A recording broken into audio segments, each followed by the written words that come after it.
Fala, gurizada medonha! Crítica gratuita no ar. Marcos voltando mais uma vez para o nosso itinerário mundial de atrocidades horríveis e extremas do nosso queridíssimo horror gratuito.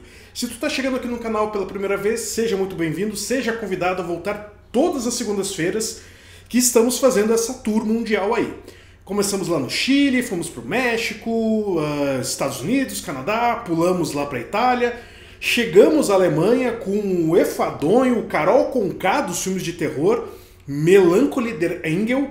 Passamos rapidamente pela Rússia com um Enfadonho ridículo que não faz sentido perder tempo com ele, que é o Viúva das Sombras. Eu devo até ter falado o nome errado, porque o filme é horrível. Enfim, não mereceu 3 vídeos. Mas este filme aqui sim, esse já é um filme diferenciado, cara, premiado em Cannes, até anotei aqui, ó. Ele foi premiado em Cannes, melhor filme estrangeiro pelo sindicato francês e concorreu em diversos outros sindicatos considerados aí de bom renome. Isso a gente tá falando de um filme de terror de considerado cinema extremo, cara. Vou destrinchar mais a respeito deste filme belga. Sim, belga. E tu deve estar se perguntando, mas Marcos, a Bélgica não faz só chocolate e o Jean-Claude Van Damme? Não, cara. A Bélgica é um terreno muito fértil para filmes de terror. Tem um que é clássico, inclusive, até pensei em trazer ele aqui, mas uma coisa que eu tenho tentado, vou começar, na realidade, a evitar é trazer filmes que sejam muito difíceis para que vocês consigam encontrar. A galera sempre está pedindo link, como que baixa, onde que vê, tem no YouTube, não tem. Este que eu vou falar tem. Este que eu ia falar e vou falar brevemente aqui não tem, é um filme de 1979, salvo engano, se eu estiver errado, vou corrigir as informações aqui embaixo, que é o Doctors of Darkness. Falei correto, professora de inglês? As Escravas do Desejo. É um filme que tem lá um jovem casal, acabaram de casar, a mulher quer conhecer a família do cara, o cara tá enrolando ali, tá com medo de apresentar ela pra família. Eles param no hotel que tá ali meio inóspito, não tem ninguém morando lá no hotel, não tem ninguém hospedado. Curiosamente chegam 2 mulheres belíssimas e elas são vampiras, velho. Então assim, pra quem gosta de filmes sobre vampirismo e principalmente quem joga, assim como eu, Vampiro: A Máscara, ali tá... Cara, um filme que mostra exatamente como que é um jogo de sedução entre um vampiro que não quer só se alimentar, ele quer algo a mais com a sua presa. Então fica aí já a dica rapidamente de As Escravas do Desejo. Meu Deus, quase que me enrolei aqui. Eu tô com o nome em inglês na cabeça e me enrolei aqui com o português. Mas sim, vamos logo falar então do bendito filme, ou não tão bendito assim, quase maldito. O filme é pesadíssimo, cara, é pesadíssimo. Não é um filme fácil, não é um filme pra todo mundo. Ele é um filme que ele tem um nível de inteligência colocada nele ali, porque... Vamos lá. Vou falar logo o nome primeiro antes de falar a sinopse. Man Bites Dog, ou como ele ficou conhecido aqui no Brasil, Aconteceu Perto da Sua Casa. Filme de 1992, 1 hora e 36 minutos. Esse tempo é um dos problemas que eu vou apontar a respeito do filme. E ele, aqui já começa a sinopse, uma equipe de cinema tá querendo fazer um documentário sobre um serial killer. E eles encontram um cara que não só se dispõe a conversar com eles, como ele quer mostrar o dia a dia dele. Exatamente isso que tu acabou de ouvir. Então ele vai levar eles junto no momento em que ele resolve escolher uma vítima, ele ataca essa vítima, ele mata essa vítima, rouba e faz o que ele bem entender. Ele é um psicopata, um serial killer muito complexo, porque ele não tem um modus operandi e ele não tem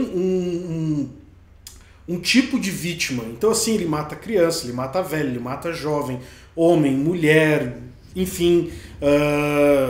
Ele tem algumas peculiaridades, por exemplo, em um momento ele mata um negro, né, um imigrante, e ele fala, Galera, é do filme, tá? Não sou eu que tô dizendo isso. Esse macaco verde, não sei de onde é que ele tirou o verde, mas enfim, esse macaco verde tem AIDS, não sei o que, eu não quero tocar nele, coisa e tal. Então ele é um cara muito complexo, mas dentro dessa complexidade, ele tem aquela coisa que assim, sempre me chama atenção em serial killers, que é o carisma, velho. O cara é putamente carismático. Eles não mostram só o lado dele matando as pessoas, tem o lado dele do dia a dia, do tipo, ele indo visitar a avó dele na loja que ela tem, e tu vê que ele é um cara mega agradável, cuida da avó, cuida da mãe, cuida do vô, tem amigo, tem uma amiga com a qual ele toca piano e ela toca flauta, enfim. Então, assim, o filme ele tem essa genialidade de ter os dois lados da história, e não só a desgraceira per se, não é só a coisa do mal acontecendo o tempo todo. É um filme filmado em preto e branco, que é um mockumentary, no caso, né, aquele falso documentário. Pessoas desavisadas podem sim acreditar, principalmente nas cenas de brutalidade, nas quais ele está perseguindo alguém para que ele vai matar. As mortes são muito secas, elas não têm um aviso prévio, tu não tem uma trilha sonora. É tudo muito, muito, muito seco, mas muito bem produzido. Ele, nesse caso, ele seria como guardadas muito, assim, mas cara, é muito as devidas proporções. Ele seria como se ele fosse um precursor do August Underground, sem toda aquele gore, aquela desgraceira que eles mostram, sem nenhum tipo de censura, mas bem produzido. Então é como se ele fosse o último August Underground, que eles já ali, a câmera já não é mais tão trêmula, não é tão tosco, não é aquele vídeo meio comido e tal. É um vídeo em preto e branco, mas tu vê que tem uma qualidade de áudio, tem uma qualidade de captura de imagem, tem uma qualidade de luz que eles colocam. No momento em que ele tá correndo atrás de uma pessoa e ele invade um lugar muito escuro, ele pede para que liguem a luz, para que ele também possa enxergar as pessoas, é inacreditável. E aqui começa a análise de fato. Qual que é o grande ponto desse filme? O que me chama a atenção nele, e eu acho que e isso é muito louco, porque foge daquela coisa de vou ver um filme de terror porque tem sangue, porque tem morte, porque tem desgraceira, porque eu quero ver o pior do ser humano.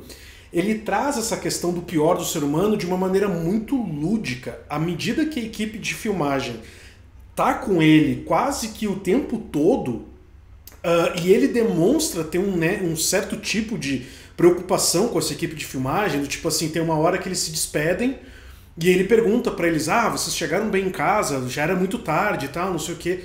Tipo, ele consegue ele consegue demonstrar um mínimo de carinho por pessoas que admiram, em aspas, o trabalho dele. E aí, à medida que eles ficam com ele, eles começam a se preocupar em talvez começar a participar daquilo. Então foi algo que eu conversei com a Anísio enquanto a gente estava gravando um outro vídeo, que é muito louco tu ver como que muitas vezes o ser humano ele precisa de um mínimo de impulso, uma chave que vira para ele assumir quem ele é de verdade, ou ele se permitir ter experiências que ele nunca tinha imaginado, né?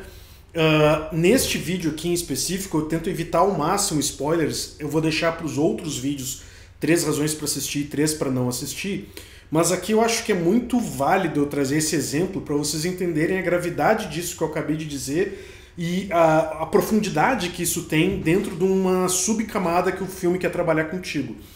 Tem uma cena em que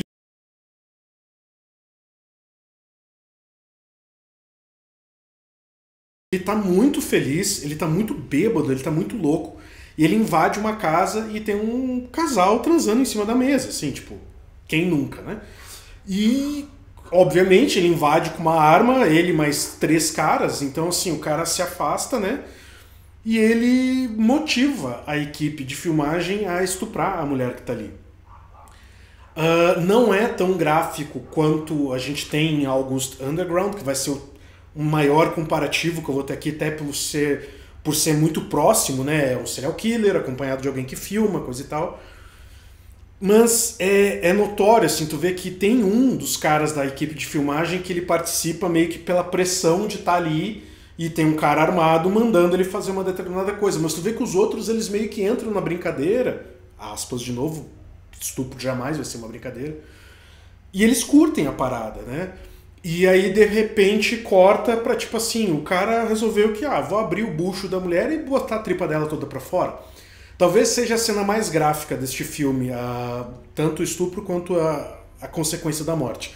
Perde-se um pouco o impacto de choque, porque como é preto e branco, tu não tem ali o vermelho do sangue, as tripas e coisa e tal.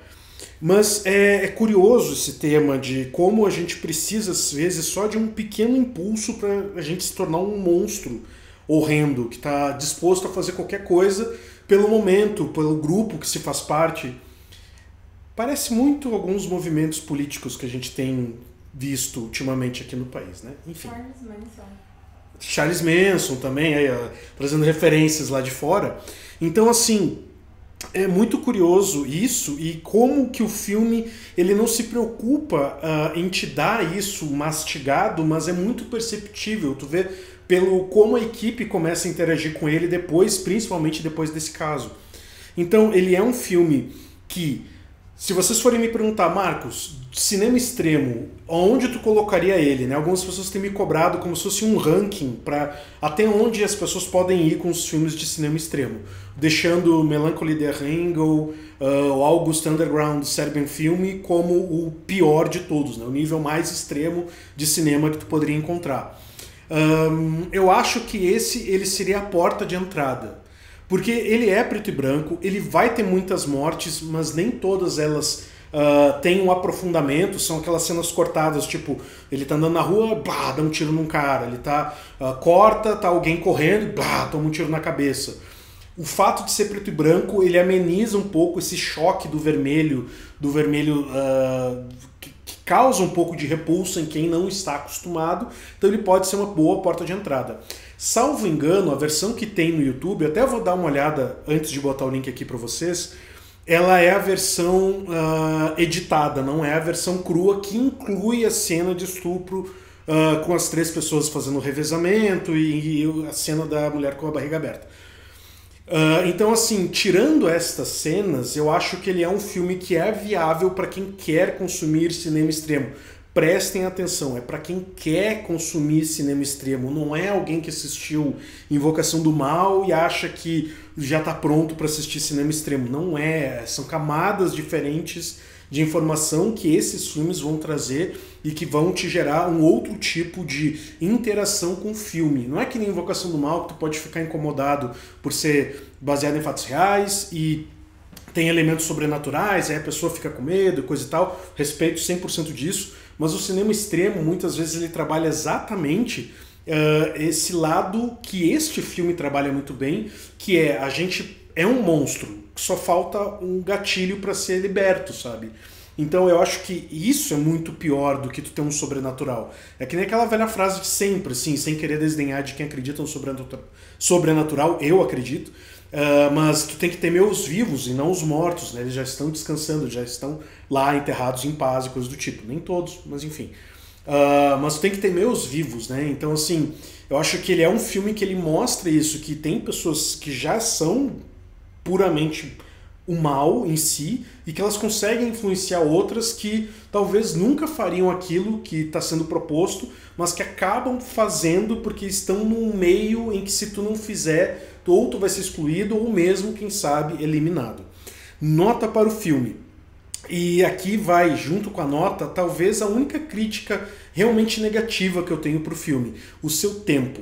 Ele é um filme que ele é expositivo sem ser chato, sem ser enjoativo, mas ele tem 1h36 e eu tenho total convicção que se ele tivesse redondinho, apenas uma única hora, seria melhor aproveitado. Assim. Eu acho que há uma extensão de alguns atos que são desnecessários, nenhum deles incluindo as violências. Eu acho que toda a violência que o filme expõe, mais uma vez eu tenho muito cuidado sobre isso. A violência expositiva do estupro coletivo que acontece, ela é necessária para a gente ver até onde a equipe de filmagem realmente encarou e passou a fazer parte desse grupo, entre aspas, que o cara encabeça, que o cara é maluco e sai matando as pessoas a bel prazer. Tipo, cara, ele mata uma véia gritando, sabe? Porque ele viu que ela tem problema de coração. Tipo, o cara, além de psicótico, é um gênio, né? Tipo, eu jamais entraria na casa de alguém, tá, ela toma um remédio para coração, vou berrar do lado do ouvido dela, vai infartar. Mas enfim, são violências justificáveis. Talvez não sejam violências que as pessoas que curtem o mainstream estejam preparadas. Então, tenha muita parcimônia ao assistir esse filme. Nada é recomendado para menores de idade, nada é recomendado para pessoas que têm facilidade com gatilhos, incluindo questão de suicídio, mania de perseguição e coisas do tipo. Melhor evitar, deixe esse tipo de filme para lá, e esse aqui também é um deles. Mas é uma ótima porta de entrada para o cinema de terror extremo, por ser, muitas aspas de novo, mais de boa do que August Underground, Serbian Film, Trauma, Tanatomorfose e coisas do tipo. Ele é bem tranquilo de se entender aonde ele começa, para onde ele quer te levar. Beleza? Então, gurizada medonha, então fiquem ligados. Semana que vem eu volto com as 3 razões para deixar essa obra de lado. Vai lá assistir outros tipos de filme, deixa o cinema extremo para lá, coisa e tal. E na outra semana, 3 razões para que sim, aposte, vale a pena, que tu vai se divertir aí, porque é um filme muito, muito bacana.